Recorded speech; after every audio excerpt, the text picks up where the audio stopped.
Seifert here. Item 2 is minutes of the February 9, 2016 meeting. Seifert moves to approve the minutes of February 9th, 2016 meeting. Kuzikowski will second. Roll call. Hickman abstains. Johnston abstains. Grillo, yes. Avich, aye. That was the first February. Scavidi says yes. Kuzikowski, aye. Seifert, aye. Chandler, aye. Okay, good. All right. I had to remember which one I was at and which one I wasn't at. So last one is the last meeting is February 23rd. Is that correct? Yep. All right. So item 3 is minutes of the February 23rd, 2016 meeting. Seifert moves to approve the February 23rd, 2016 meeting. Kuzikowski will second. And roll call. Hickman abstains. Johnston, aye. Grillo, aye. Avich, aye. Scavidi abstains. Kuzikowski, aye. Seifert, aye. Chandler abstains. All right. Thank you, guys.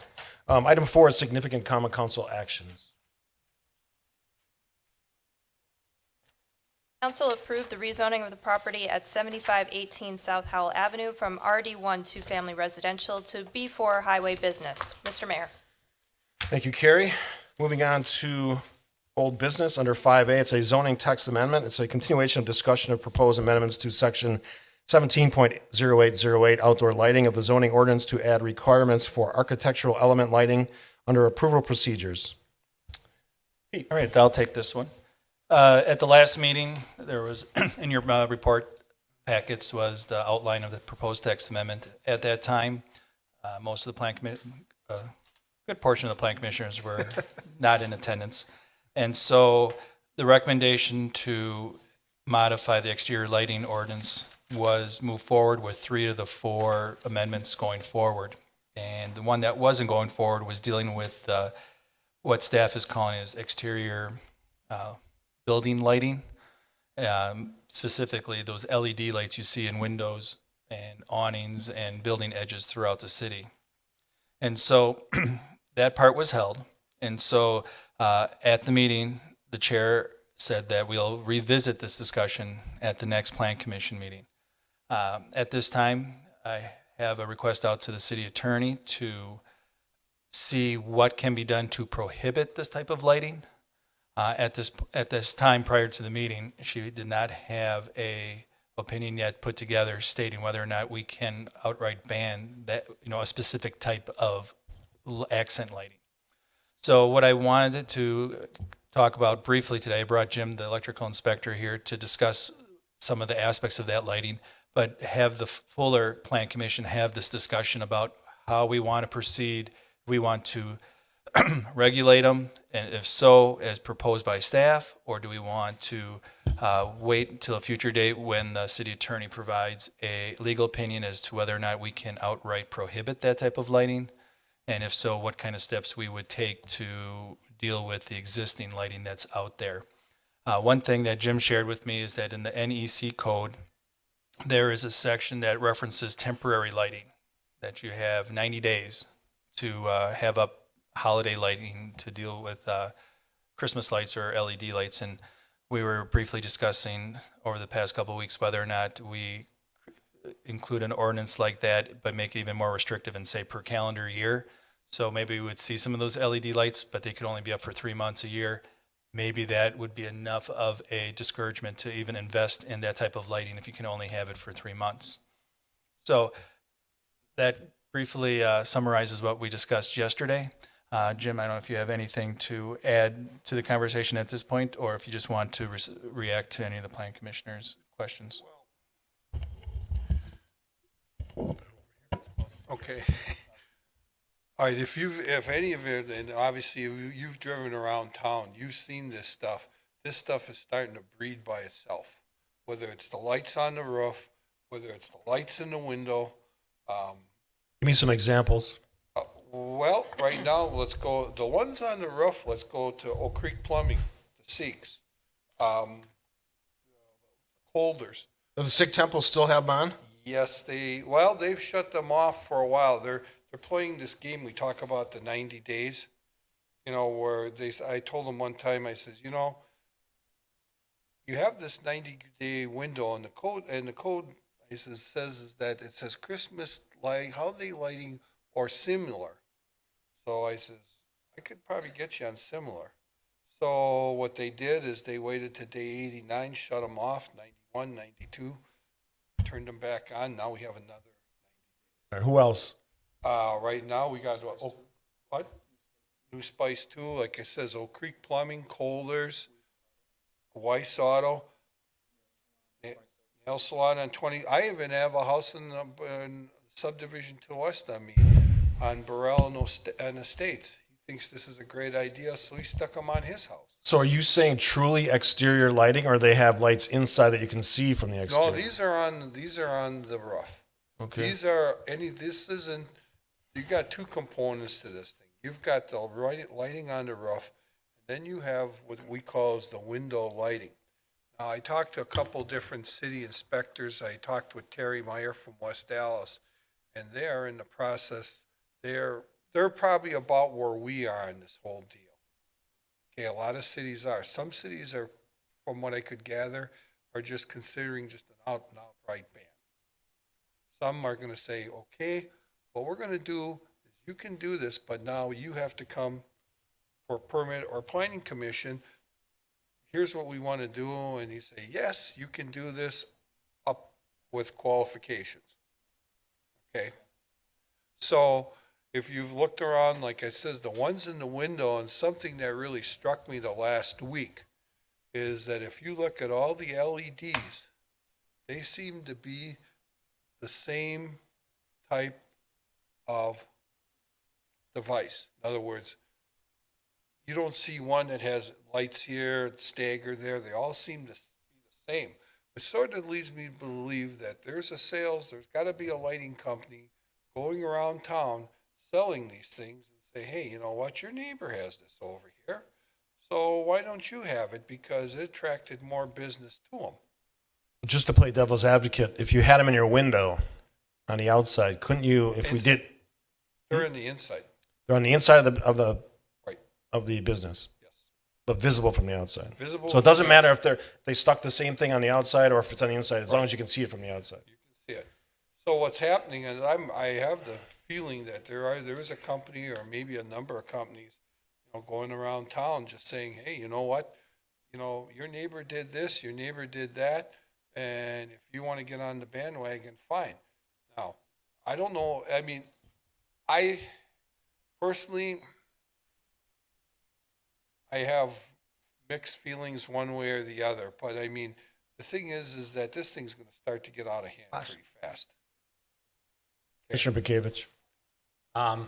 Again, I kind of stated my position the last time through when we held this.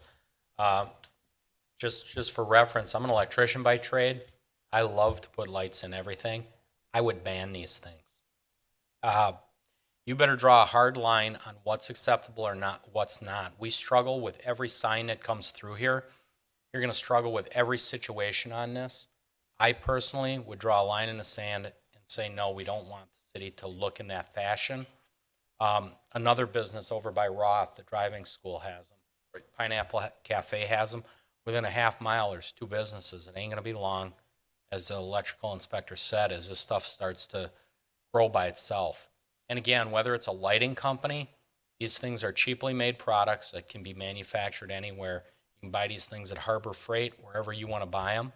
I worry about the installation. And as the electrical inspector said, they put these things in afterwards. There's nobody to say that it's up to code, that it's met code. I'd go hard and fast on this, and I would ban them. Commissioner Dickman. I just want to ask you a question. You mentioned that some of these are inside the window looking out. The intensity, if they're inside the window versus one that's on the outside, is it just as intense? Or I'm going to say I haven't seen them on the outside of the windows yet per se, but they're on the inside. And you can leave tonight, take a look at Pineapple Cafe. Yeah. They're a good example. I think there's one right on Drexel too. Yeah, take Roth. Roth has them. These are the ones that are going to be, like it says, there's two components: the ones in the window and the ones that are on the roofs. And like one of the places they had them on the roof, and now I've got half the lights burned out. So what are you going to do with them? Well, we just don't want to really climb up that 2 stories to fix it. So now, it doesn't, I mean, if you want to project the city as being a nice place, this is something that I think is going to sort of degrade it, you know. Hey, this junky little thing here, this guy don't want to do this, don't want to do that. What was the piece about the city attorney? So you wanted the city attorney to review if we could actually make them? Right, there was discussion at the last meeting about, staff, proposed a way to regulate at least the outside, not necessarily the inside. This time we're still working on that. But there was comments shared that not only, I'd rather not regulate them, I'd rather flat out prohibit them from being displayed in our business districts. And so with that said, I'm not sure what the grounds are to put out an all-out ban on this. So the thought was, well, we'll contact the city attorney, get an opinion on that. Do we have legal ground? Because we don't need to sit there and put that into ordinance, and then now we're fighting court cases saying, we're preventing, their ability to advertise or their business. So only reason we did bring it back so quickly without that answer was because it was said we'll discuss at the next meeting. Really, we probably need a little bit more time to answer that question, and then when we do get that answer, bring it back to the Plan Commission for further discussion, and then hopefully we'll have something to address when they put them inside the windows as well. If there's anything we can prevent them from shining outward. If they want to illuminate their windows, fine, but do it interior, don't do it exterior. Did the city attorney give you any idea when she'd be able to give us a comment on it? I think she was hoping for the end of the month, so I would say probably Okay. April, at the April meeting. Okay. And if not, hopefully we can, if she can somehow get on her expedited list maybe for the next Plan Commission, but I can't promise you a particular date. Mr. Seaborn? Pete, have you talked to other communities about this? We've made phone calls out to the other communities, and nobody currently has any ordinances on the books regulating this. West Dallas is in the process of looking at addressing it. They're not sure how they're going to approach it at this point either, but Jim has been talking to a few of the municipalities as well. I talked to West Dallas, Terry Meyer there, and Tulsa's another one that's looking at this. I think we're all about the same, we'll say level on this. Everybody's looking at it. I don't want to be the leader, per se. You can be the leader, Jim. I don't want to lead anymore. I just want it nice and easy, okay? But don't want to be the leader in this, but I also don't want to be, say, the follower and find out that, everybody's jumped on board when the word gets out that we're going to start to, we'll say, regulate it or clamp down on this stuff. The thing is that I look back, we have a lighting ordinance. If you've seen it, you guys use it. I wrote that complete section ordinance, so I know exactly what's in this thing. And one of them that I wrote was about one that come up about flashing lights or anything that's impervious to the driver's eyes. So if you see something, we could go that route and use that.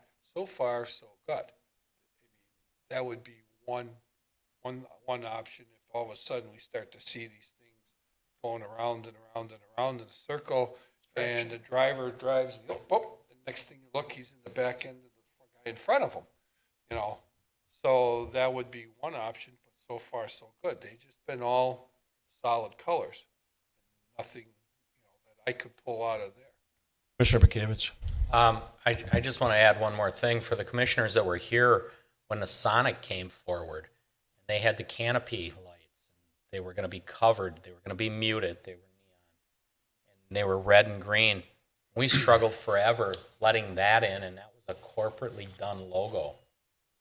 And we were worried about traffic and distractions going on and how the city would look. It's the same with car dealerships, although we don't have any new car dealerships. We don't have the hanging, stringing lights anymore that are allowed, the Brewery Cord type lights. So again, we're really at a crossroads as to what we're going to do with this. And again, I think Pete's onto something. I think we go on with the district attorney. We see where it sits. Again, it was brought up by one of the commissioners here at the last meeting that if they're allowed inside, you sacrifice signage to put those in too. So now you have to make the choice if you are a business and you sacrifice signage. So, That's the other thing. If we're gonna go like, so you're gonna sacrifice this, and you're gonna put these things on the inside, are we gonna require, and this is up to you and the council, say that, okay, we're gonna require you to take out a permit for this, almost like a sign permit. Same thing with on top of the roof, take out a sign permit. And then either come, obviously, you guys would be the first step, they'd have to bring it towards you. But if we do here's the problem, if we do an out and outright ban, like Pete says, how long are we gonna be tied up in the court? Okay, saying you violated my civil rights. Well, yeah, you do, but then the guy next door calls and says, this guy's got these lights on this thing. They're violating my rights now too, because they're upsetting me. I think that's why the attorney piece is important, because we will be challenged on it, because I can tell you just some of the names you were throwing out there, they will challenge us on it. Right.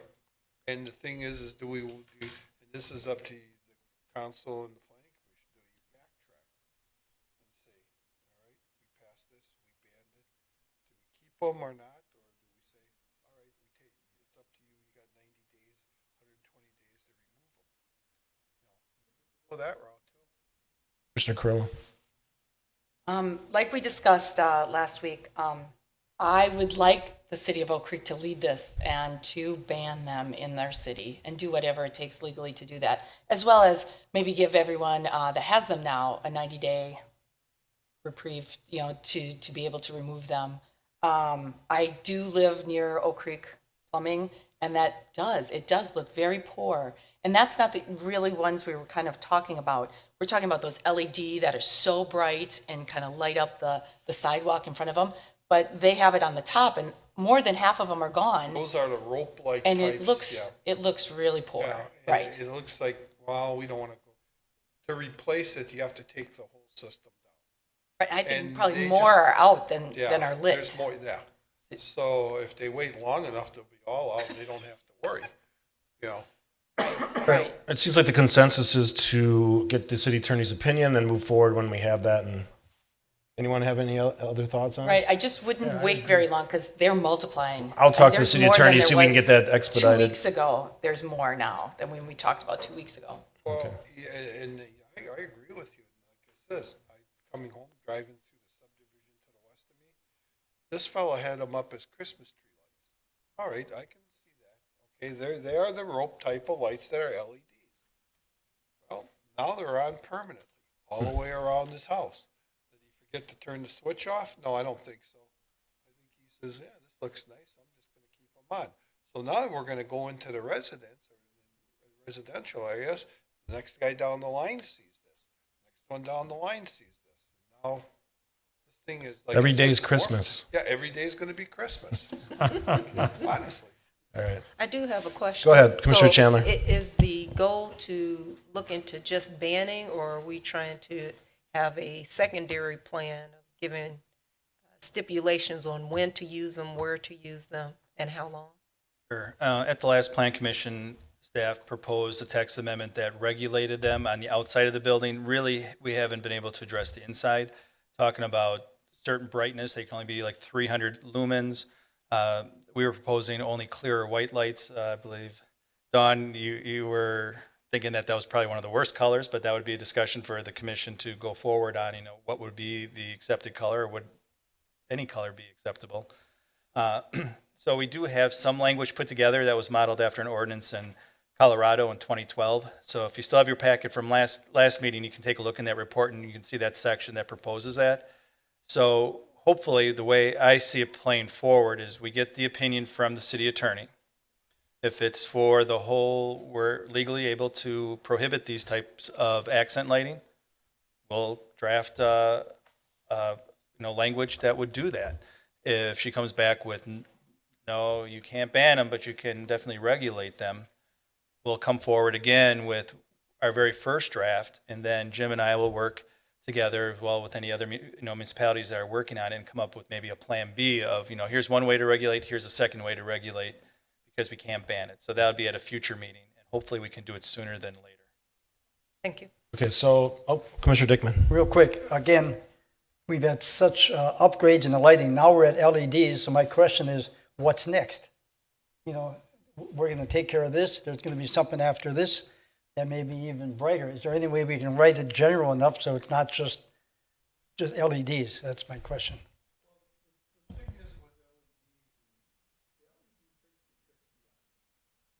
Looks brighter than it is. It does, it's giving out a lumens, but sometimes the LED lumen, the lumen that comes from the LED is a lot less than a high-pressure sodium or a metal halide.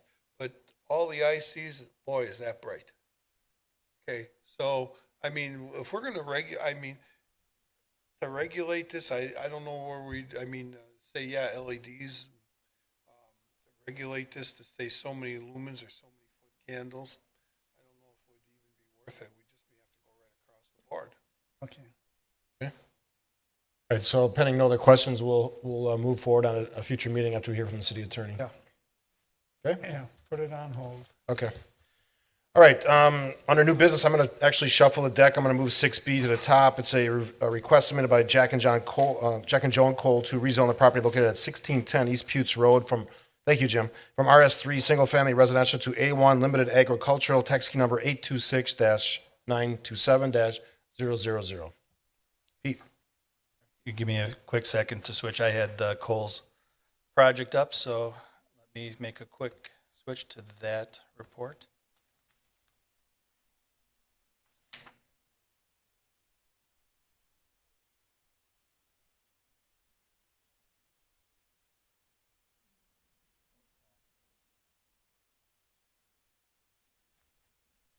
While you're doing that, the Coles are in the audience, and this was an issue that came up, well, I think it was like my first or second year as alderman, so 2009, 8, something like that, 7.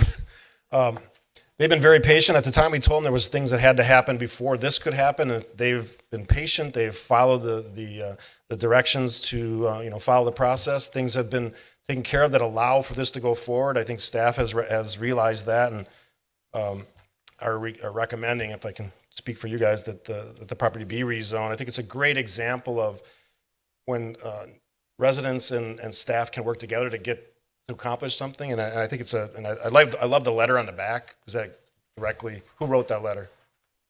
Oh, you did. I was going to say your wife did. It tells a story. It's a good story to tell, and I think it's something that I'm proud of as a city. So go ahead, Pete.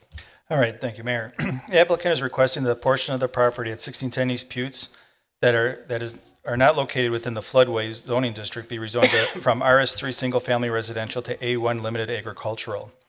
To give you a little background on this property, up on the screen I have the floodplain project that was a drainage improvement project that was conducted in 2004 along the west side of the railroad tracks, okay?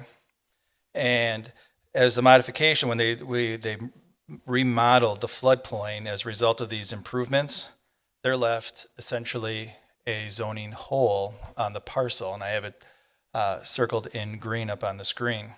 And this took it into effect as of December 31st, 2015.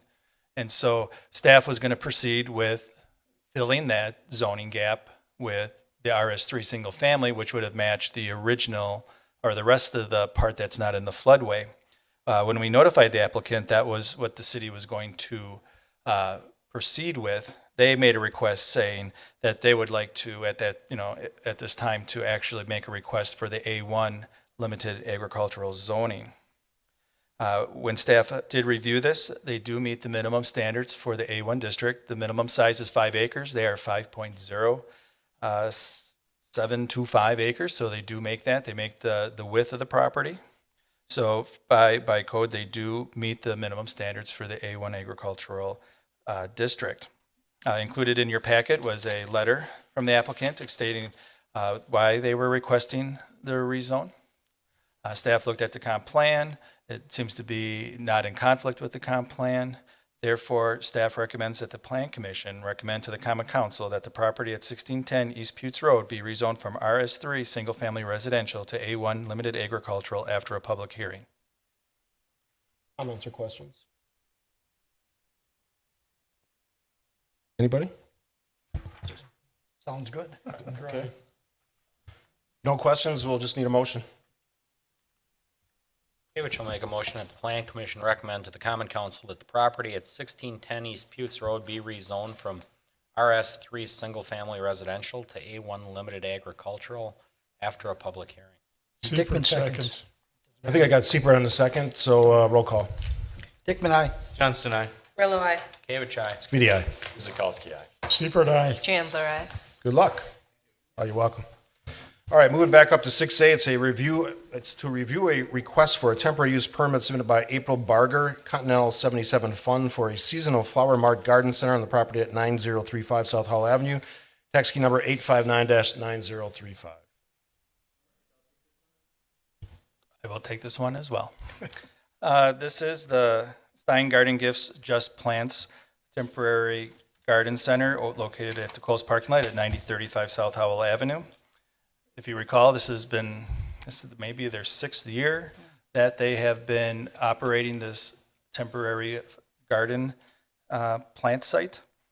They did receive landowner permission to operate in 2016. The letter is included in your packet. Again, they're looking to look at this exact same location on the parking lot in the southeast corner, using approximately 16 parking spaces, as highlighted on the plan on the screen.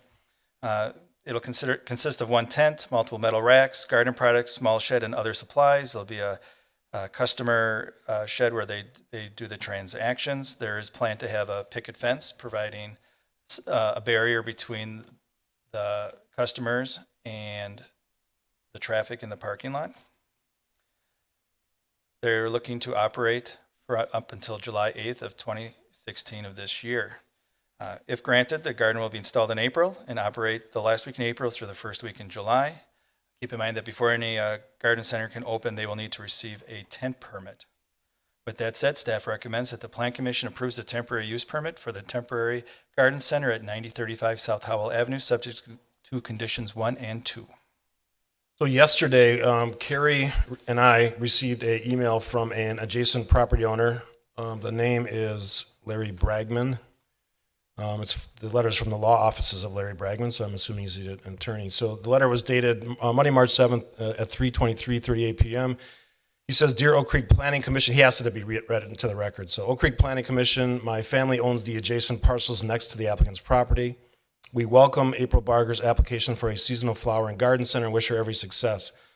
We are concerned, however, that steps be taken to prevent and avoid any drift of pesticides or other contaminant onto our adjacent property, where we are hoping to begin organic cultivation this spring. I believe that our concerns can be addressed by controlling aerosol spraying of pesticides and other common sense steps to avoid conflicts with our property. I would urge that you would include such guidelines into your decision to protect the reciprocal rights of both properties. Thanks for your time and consideration, Larry Bragman." He asked me to read that. Questions, comments? This is, what'd you say, our 6th year? This will be the 6th year, yes. Do we have a representative from? Yeah, come up, name, address. I just want to ask you the aerosol, the pesticide question, because I'm not sure what it is. So. Brian Lindstroth, 2205 Ashland Avenue of Racine. Aerosol pesticides aren't used even in our main stores. We are not commercially certified to apply those at any of our main stores, including these seasonal just plant locations. So there's no worry or threat of those being used. Okay, and any change from what's been done the previous years? Nope, same exact setup, same staff. Nothing's changed. Okay, it's a pretty popular place. I know we have a few of those in the city. People tend to like them. Any questions? Mr. Chandler? Have there been any other requests, any complaints, any issues? There have been no complaints regarding this temporary use in the past 5 years. On your screen, I did bring up an aerial map of the properties involved. Where the hand of my mouse is over here in the southeast corner is where Steins anticipates to set up their business. The pink square right here is the Bragman property, and there's an area just south of the park that they're looking to do some agricultural use there, and that's what he's referencing in that letter for some organic plants or products, produce. So have they done that previously? That's on. No, this is something new. They've been trying to sell this parcel for quite some time. They used to have a farmer who farmed it. I believe the last couple of years there hasn't been anything. And this gentleman lives, I believe, out in LA, and he is big into organics. And he thought, well, this would be a good way to use a piece of property that right now is not producing anything for him. So he is a big proponent of organic farming and was hoping to utilize his property behind the park to do that in the future. Mr. Dickman? What if you were to write a letter just explaining, just what you said to us, that there aren't, no pesticides being used, et cetera, and send it to that gentleman or to his attorney, and say, so they know we addressed it. Yeah, actually make it much easier. Send the applicant or the representative applicant an email, have him indicate that, and forward the email to Mr. Bragman. Simple. Yeah, just one more real quick.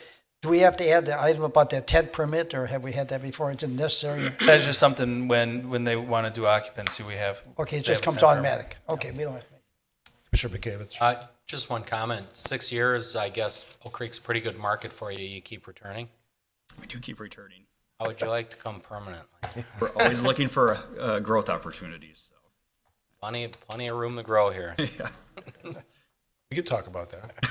All right. Any other questions? I have a question about Commissioner Chandler. signage.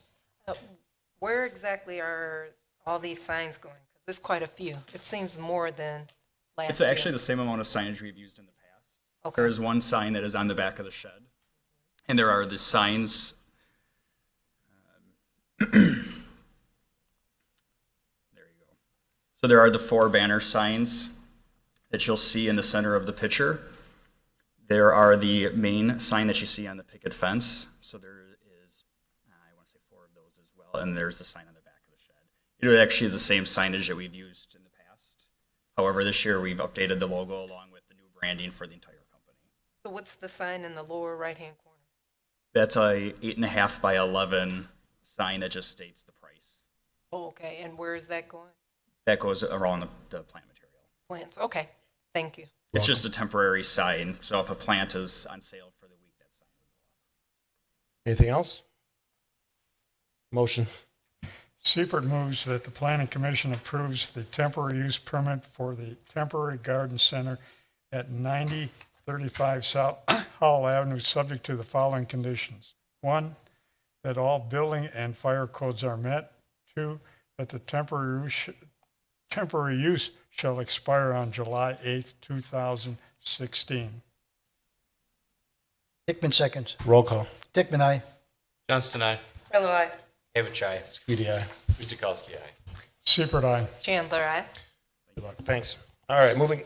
Is staff gonna do what the mayor said about getting email sent out? Okay. Awesome. Thank you.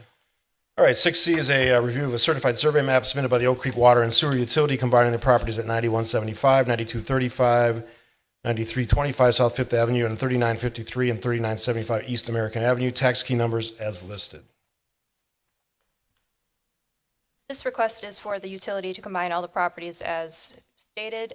We did previously have a CSM that reviewed combining the properties with the exception of 3953 East American Avenue. That's the one that's going to be added by this CSM that's proposed. Gives you an idea of what the property would look like following the combination. As you recall, the properties at 9175, 9235, and another one on 9175, 9235, and 9325 South Fifth Avenue, as well as 3975 East American Avenue, were all combined for the conditional use permit for the property for the utility to have a water treatment facility, water storage, and high service distribution pump facilities, and that was done in January of 2015. So rezone and conditional use permit amendment to add this additional property to that conditional use permit next on the agenda. The staff recommendation is that the Plan Commission recommends to the Common Council that the certified survey map submitted by Ron Pritzloff, Oak Creek Water and Sewer Utility for the properties at 9175, 9235, 9325 South Fifth Avenue, and 3953 and 3975 East American Avenue be approved with the condition that all technical corrections, including but not limited to spelling errors, minor coordinate geometry corrections, and corrections required for compliance with the municipal code and Wisconsin statutes are made prior to recording. Mr. Mayor. Welcome, Ron. Good evening, everybody. Ron Prisloff, Oak Creek Water. So this is And if you're not aware, in October of last year, we purchased that property, the one that Carrie had talked about on the very north, be the northwest corner of the CSM. And this is just an exercise in basically adding that property to the previously CSM property. We did not record that old CSM at the time. We were in negotiations with those homeowners, and we thought it just prudent, rather than record the old one and then record another one. It seemed like those owners were pretty motivated to sell, and it turned out that way. So we eventually purchased the property, and now we're coming back and just asking that we add this property to the CSM, and whatever the conditional use restrictions are on the old one that you folks approved, if we could amend that to include this property, that would be great. Okay, questions? Motion. David will make a motion that the Plan Commission recommend to the Common Council that the certified survey map submitted by Ron Pitzloff, Oak Creek Water and Sewer Utility for the properties at 9175, 9235, and 9325 South Fifth Avenue, and 3953 and 3975 East American Avenue be approved with the following conditions. That all technical corrections, including but not limited to spelling errors, minor coordinate geometry corrections, corrections required for compliance with the municipal code and the Wisconsin state statutes are made prior to recording. Johnston seconds. Roll call. Hickman, aye. Johnston, aye. Bill, aye. David, aye. Speedy, aye. Guzekowski, aye. As a city utility commissioner, Seifert abstains. Chandler, aye. Okay. 6D is a rezone conditional use permit amendment request by the Oak Creek Water and Sewer Utility to rezone the property at 3953 East American Avenue from RS4 Single Family Residential to I1 Institutional, and to amend the legal description in the existing conditional use permit to include 3953 East American Avenue. Tax key numbers also as listed. As we discussed, sorry, Ron. Go ahead. This is just adding that residential property, changing it to comply with the I-1 institutional zoning for the remainder of the properties, and adding the legal description for that property to the existing conditional use permit. No other changes proposed. As such, the staff recommendation is that the Plan Commission recommends to the Common Council that the property at 3953 East American Avenue be rezoned from RS4 Single Family Residential to I-1 institutional, and that the legal description in Section 1 of the conditional use permit for 9175, 9235, 9325 South Fifth Avenue, and 3975 East American Avenue is amended to include 3953 East American Avenue after a public hearing. Mr. Mayor. Any other comments? The only thing I'd have to add to that is there were some deferred assessments on some of these properties. We have paid those effective this month, so we have taken care of the deferred assessments for sewer and water. So Excellent. we're all set there. Any questions or comments? Motion. Hickman will have to make a motion here. I'll repeat what Carrie just said, that the Plan Commission recommends to the Common Council that the property at 3953 East American Avenue be rezoned from RS4 Single Family Residential to I1 Institutional, and that the legal description in Section 1 of the conditional use permit for 9175, 9235, and 9325 South Fifth Avenue and 3975 East American Avenue be amended to include 3953 East American Avenue after a public hearing. Chandler, seconds. Roll call. Dickman, aye. Johnston, aye. Bill, aye. David, aye. Speedy, aye. Guzekowski, aye. As a utility commissioner, Seifert abstains. Chandler, aye. Thank you. Good luck. Thank you. Motion to adjourn. Grillo moves to adjourn at 6:39. Guzekowski will second. Roll call. Dickman, aye. Johnston, aye. Bill, aye. David, aye. Speedy, absolutely. Guzekowski, aye. Seifert, aye. Thanks for watching. Thanks for being here. Have a good night. See you next Tuesday.